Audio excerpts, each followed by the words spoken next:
بس کا انتظار کر رہے ہوتے ہیں، دھوپ میں کھڑے ہوتے ہیں، بارش میں کھڑے ہوتے ہیں، تو کیوں نہ ہو کہ میں یہاں پر کوئی سائے کی جگہ بنا دیتی ہوں تاکہ ان لوگوں کے لیے انتظار کرنا آسان۔ تو اس نے ایک کمرہ بنوا دیا، چھت ڈال دی، اور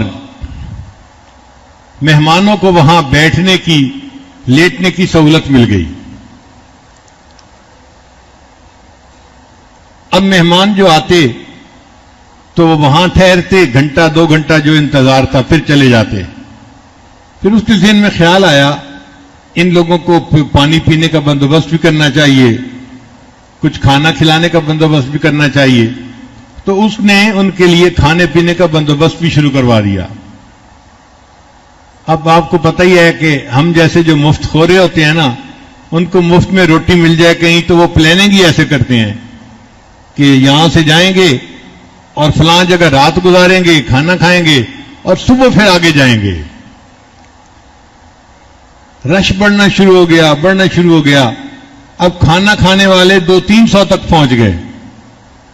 بات شروع ہوئی تھی 5-10 سے، اور اب انتظار گاہ میں 200-300 بندے ہوتے،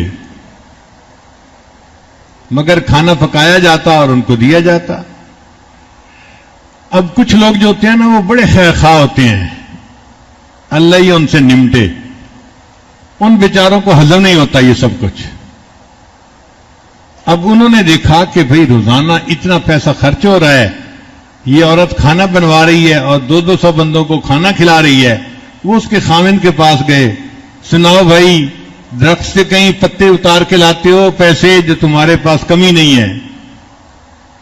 انہوں نے کہا نہیں، میں زراعت سے کماتا ہوں۔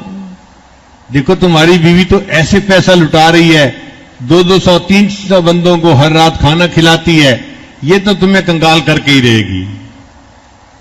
کوئی دوسرا آ جاتا، وہ بھی اسی طرح کی بات، میاں کچھ جمع کر لو، سوچ سمجھ سے لگاؤ، برا وقت بھی بندے پہ آ جاتا ہے۔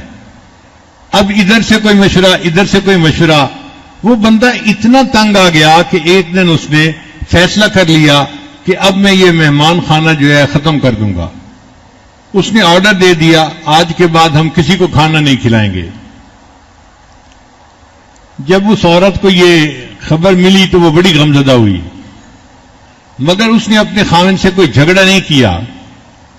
جو عقل مند سمجھدار بیویاں ہوتی ہیں نا، وہ موقع پہ بات کرتی ہیں اور ایسے طریقے سے بات کرتی ہیں کہ معاملہ سلجھ جائے، معاملے کو الجھاتی نہیں ہیں۔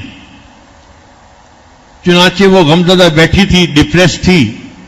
خاوند گھر آیا، اس نے پوچھا بیوی سے، کیا ہے آج بڑی مغموم لگ رہی ہو؟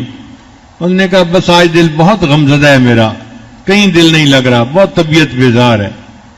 اس نے کہا پھر اچھا ایسے کرو، میں جا رہا ہوں زمینوں پہ، مربے میں، تو آپ میرے ساتھ چلو، زمینوں پہ جاؤ گی، وہاں پر سبزیاں دیکھو گی، پھل دیکھو گی، سبزہ دیکھو گی، اور چیزیں دیکھو گی نا، تو تمہیں طبیعت تمہاری فریش ہو جائے گی۔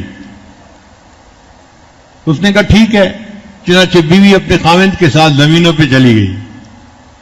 اب کچھ دیر تو وہ چلی پھری، پھر ایک جگہ جہاں پہ کنواں چل رہا تھا نا، وہاں آ کے وہ بیٹھ گئی اور کنویں کے اندر اس نے جھانکنا شروع کر دیا۔ آدھا گھنٹہ گزر گیا، یہ عورت بیٹھی کنویں کے اندر ہی دیکھتی جا رہی ہے۔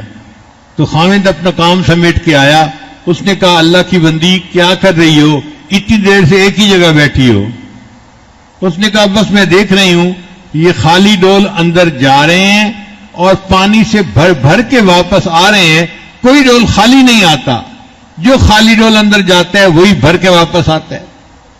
تو خاوند ہنس پڑا، کہنے لگا تم بڑی بیوقوف ہو، تمہیں پتہ نہیں ہے کہ کنووں کا پانی خشک نہیں ہوتا، یہ ساری عمر بھی کنواں چلتا رہے، خالی ڈول جاتے رہیں گے، بھر بھر کے آتے رہیں گے، اللہ کنویں کا پانی اسی طرح رکھے گا، زمین سے اور پانی آتا رہے گا۔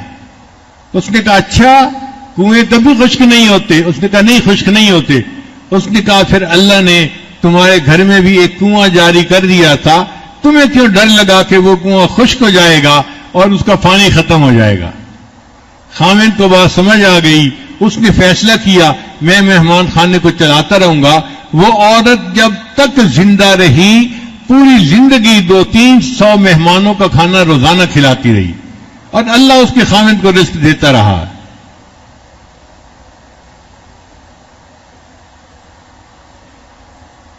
تو یقین اگر دل میں ہو تو اللہ تعالیٰ رزق سے انسان کو پریشان نہیں کرتے.